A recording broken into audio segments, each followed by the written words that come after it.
4 days after a classroom block at Precious Talents Academy in Nairobi's Dagoretti area collapsed and killed 8 pupils, leaving several others injured, the Ministry of Education has released its findings into the Monday incident. Speaking during an inspection tour of the new Kihumbwini Primary School in Kangemi, Nairobi, Education Cabinet Secretary Professor George Magoha put an end to the 8-year operation of the school.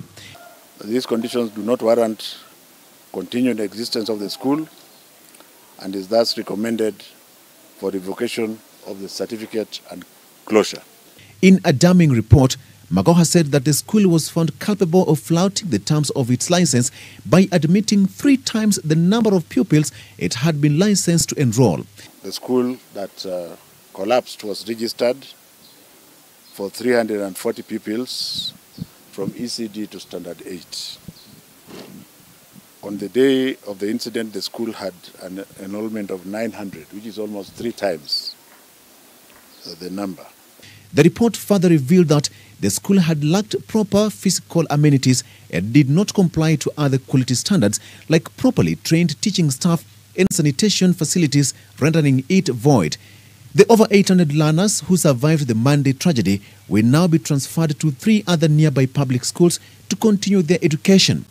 Ngong Forest Primary School will admit 480 pupils.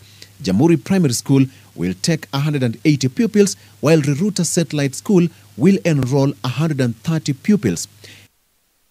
The proprietor of the Precious Talents Academy, Moses Wainaina, is meanwhile being detained at the police station after he was arrested and questioned for several hours by detectives from the Directorate of Criminal Investigations. The suspect, who will appear in court on Friday to face several charges of murder, was arrested hours after Director of Public Prosecutions Nuruddin Haji and his DCI counterpart George Kinoti visited the site of the Monday incident.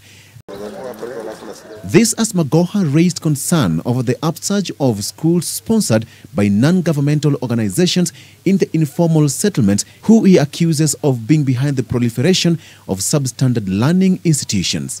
And I want to give you my word as Professor George Albert Omore Magoha, son of Magoha, that we are going to regulate them to ensure that nobody trades with our children.